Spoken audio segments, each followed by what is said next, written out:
नमस्कार, आप देख रहे हैं हमारी ये खास पेशकश में आपके साथ पूजा राठौर शर्मा। जी हां, 2024 में क्या होने वाला है, ऐसा हम इसलिए पूछ रहे हैं क्योंकि लोकसभा चुनावों में अभी करीब करीब 1 साल का वक्त बचा है, लेकिन उसके सुगबुगाहट अभी से शुरू हो चुकी है।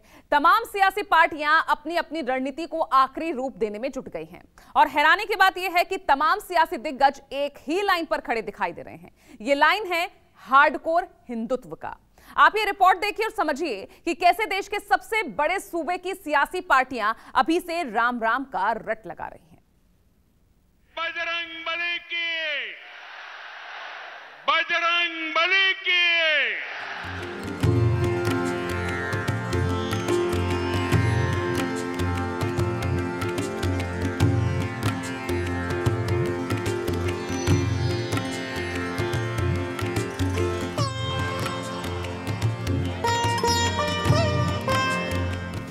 देश के चौहद्दियों पर चुनावों के दस्तक जैसे जैसे जोर पकड़ रही है, वैसे वैसे सियासी फिजाओं में हिंदुत्व की हवा तेज और भी तेज बहनी शुरू हो चुकी है। विकास की बातें तो मानो बीते दिनों की बातें हो चुकी। रोजगार के वादों की पोटली घूम गई, भ्रष्टाचार मुक्त हिंदुस्तान के हवाई किले ढह गए और एक बार फिर सुर्खियों में वही बातें गूंजने लगी जिसका जिक्र पूरे फसाने में कहीं था ही नहीं।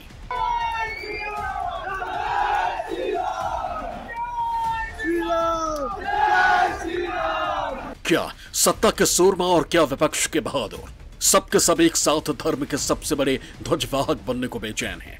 मंदिरों की परिक्रमा की होड़ लगी है, जय श्री राम और बजरंग बली के नारे आसमान फाड़ रहे हैं, तिलक माथे पर सज चुके हैं, आरती की थाली तैयार है। पिछले कुछ महीनों में ये तस्वीरें आपने एक बार नहीं बल्कि कई मर्तबा देखी होगी।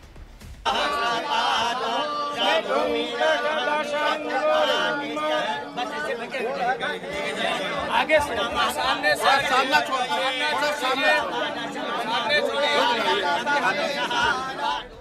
ये हिंदुत्व की तेज होती हवा नहीं तो और क्या है, जिसके जोर ने समाजवादी पार्टी के मुखिया अखिलेश यादव को नैमिषारण्य के चक्र तीर्थ धाम तक पहुंचा दिया। अखिलेश यहां पूरी तन्मयता से भक्ति भाव में लीन दिखे। जब पूजा खत्म हुई तो अखिलेश की जुबान से सुर और असुर पर जुबानी जंग छिड़ गई। मैं यही कह सकता हूं, असुर वही हैं जो अत्याचार करते हैं, असुर वही हैं जो अत्याचार कर रहे हैं। सर, इस प्रदेश में क्या हो रहा है? जेल में हत्या, फिर जेल में हत्या, कचहरी में हत्या और प्रेस के सामने हत्या। कोई प्रेस बन करके आ रहा है वो हत्या कर रहा है, कोई वकील बन करके आ रहा है वो हत्या कर रहा है।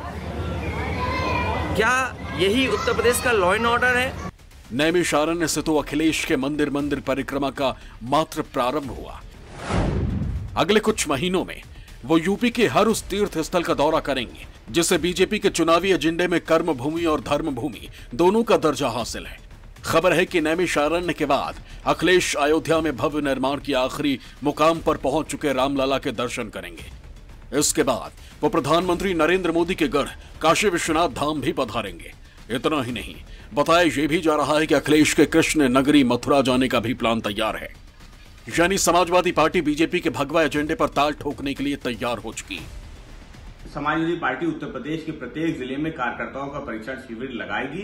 प्रथम चरण में लखीमपुर खीरी में, दूसरे चरण में सीतापुर में कार्यकर्ताओं का परीक्षण शिविर हो चुका है, जिसमें आदरणीय अखिलेश यादव जी ने सीतापुर में हवन और पूजा करके जनता को परेशान करने वाली सरकार, महंगाई बेरोजगारी को दूर करने का वादा करने वाली सरकार और ऐसी सरकार जो किसान और मजदूर को परेशान कर रही है, ऐसी सरकार को हटाने की प्रार्थना की थी। आने वाले समय में जहां जहां भी कार्यकर्ताओं का परीक्षण शिविर लगेगा, समाजवादी पार्टी पूजा भी करेगी, हवन भी करेगी और भारतीय जनता पार्टी की सरकार को हटाने के लिए प्रार्थना भी करेगी। जिस लाइन पर चलकर बीजेपी ने 2014, 2017, 2019 और 2022 में जीत का परचम लहराया, अब उसी लाइन पर आगे बढ़ अखिलेश यूपी की हवा बदलने निकले।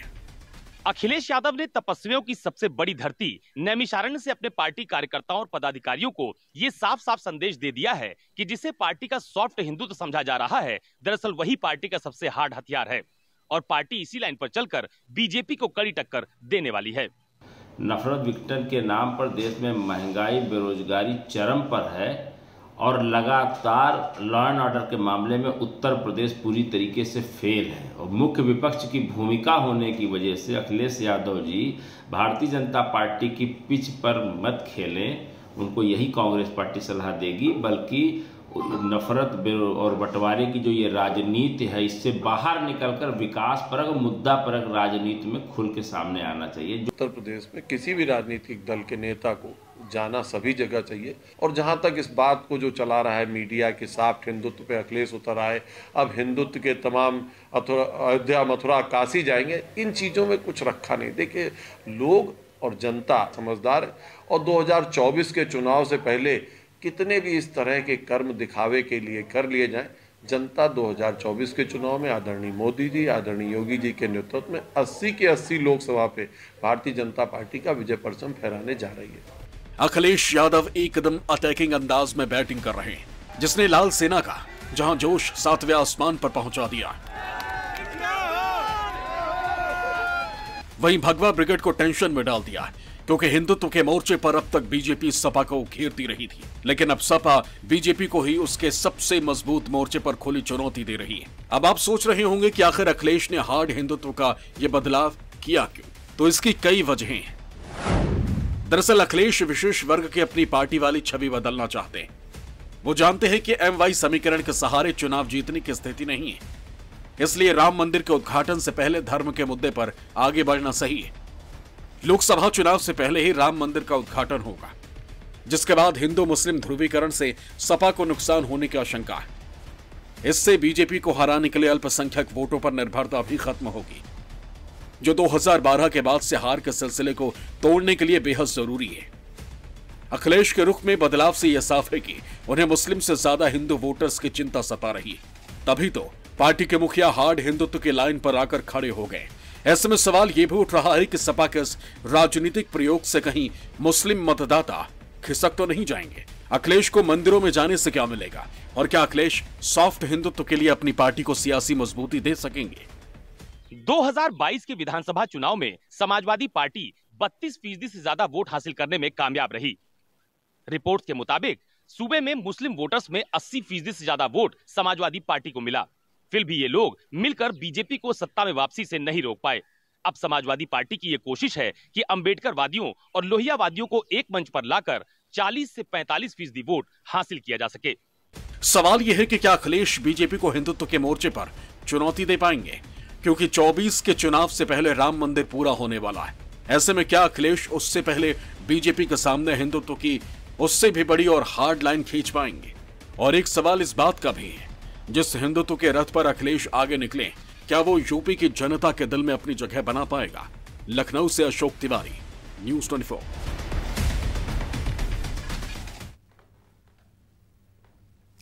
बीजेपी की तो विचारधारा और बुनियाद ही हिंदुत्व पर टिकी है। इसी हिंदुत्व के बलबूते वो पिछले 10 सालों में केंद्र से लेकर अलग अलग राज्यों की सत्ता साधने में कामयाब हुई।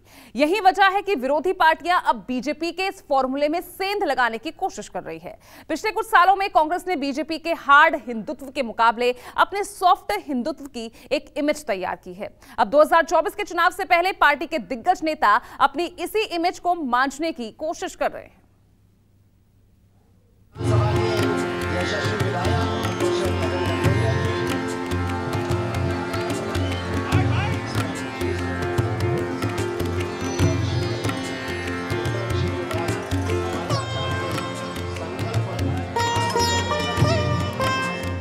वो दिन चले गए जब हिंदुत्व के हुंकार पर बीजेपी अपना एकाधिकार समझती थी। इन तस्वीरों को आप 24 के चुनावी दंगल से पहले हिंदुस्तान की सबसे पुरानी राजनीतिक पार्टी का नया रिलीज हुआ ट्रेलर ही समझिए।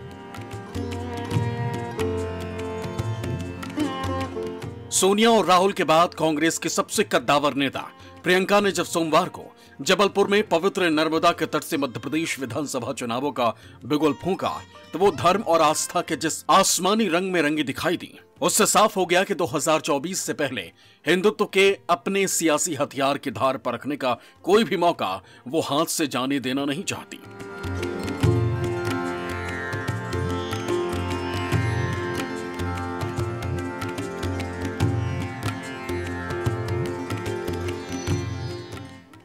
हर हर नर्मदे के शोर के बीच प्रियंका ने एक बेहद आस्थावान भक्त की तरह प्रार्थना की, अर्चना की, आरती उतारी, मंत्रोच्चार किया और फिर जय जयकार के गूंजते नारे के साथ यहां से सीधे चुनावी मंच पर चढ़कर बीजेपी के गढ़ में उसे चुनौती दे डाली। इतनी लंबी लिस्ट है घोटालों की कि जो मोदी जी ने वो गालियों वाली लिस्ट निकाली, उससे लंबी तो ये लिस्ट है। इन्होंने नर्मदा मैया को नहीं छोड़ा, खनन करा रहे हैं वहां, महाकाल के कॉरिडोर को नहीं छोड़ा। एक पुजारी जी है महाकाल के, मेरा उनसे संपर्क है, उन्होंने मुझे वीडियो भेजा कि तेज हवा चल रही है और जितनी इमारतें इन्होंने बनाई है सारी गिर रही है, क्योंकि उसमें भी घोटाला किया, उसमें भी किसी ने पैसे खाए। हिंदुत्व के रुख को कैसे अपने पाले की तरफ मोड़ना है, प्रियंका गांधी इस बात को कर्नाटक विधानसभा चुनाव के दौरान भली भांति समझ चुकी हैं। कर्नाटक विधानसभा चुनाव में प्रचार के दौरान प्रियंका गांधी अलग अलग मंदिरों में दर्शन करने पहुंची। यही नहीं, जिस दिन विधानसभा चुनाव के परिणाम आने थे, उसी दिन प्रियंका गांधी शिमला के हनुमान मंदिर पहुंच गईं। संकेत साफ है कि 24 के चुनाव में मात देने से पहले हिंदुत्व के मुद्दे पर बीजेपी को प्रियंका गांधी पटखनी देना चाहती हैं। अपने भाई राहुल के साथ मिलकर प्रियंका कर्नाटक जीत के फॉर्मूले को कांग्रेस दूसरे राज्यों में भी आजमा रही। लुभावने वादों के साथ हिंदुत्व पर भी पार्टी का फोकस दिख रहा है। कांग्रेस सॉफ्ट हिंदुत्व के लाइन पर आगे बढ़ रही। उसका मकसद बीजेपी के उस खास वोट बैंक में सेंध लगाने की है जिनके हिंदुत्व में आस्था तो है, मगर वो धर्म को लेकर कट्टर नहीं है। क्या अखिलेश, क्या प्रियंका और क्या राहुल, विरोधी दलों के सभी सियासी सुरमा हिंदुत्व के रंग में पूरी तरह रंगे दिखाई दे रही। हद तो यह है कि अपने तीखे तेवरों के लिए मशहूर दीदी ममता बनर्जी भी अब गाहे बगाहे मठ और मंदिरों की परिक्रमा करती दिखाई देती। इसी सिलसिले में वो मंगलवार को दक्षिणेश्वर के पवित्र आद्या पीठ के दर्शन करने पहुंची। दीदी को पूरा अंदाजा था कि सियासत को समझने वाले पंडित उनकी इस यात्रा के सियासी मायने जरूर निकालेंगे, इसलिए वो पहले से सावधान दिखाई दी।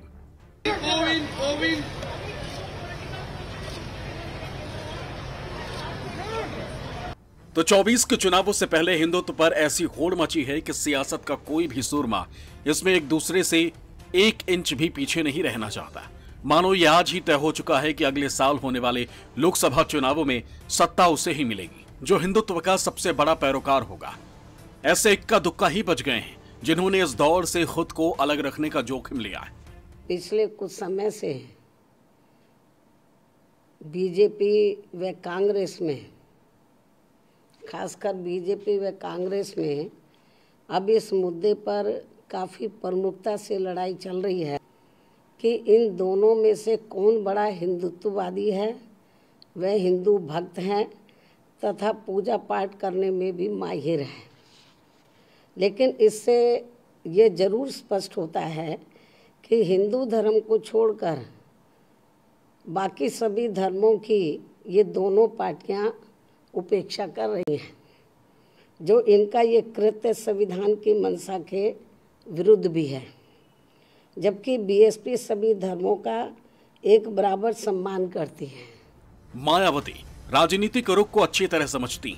वो समझ रही हैं कि अभी जब 2024 के चुनाव में मौसम का एक पूरा चक्र बाकी है, उससे पहले तमाम सियासी दलों के बीच जिस तरह और जितने बड़े पैमाने पर हिंदूवादी होने की होड़ लग चुकी है, उसने लोकसभा चुनावों की लकीर आज ही खींच दी। लखनऊ से अशोक तिवारी, न्यूज़ 24।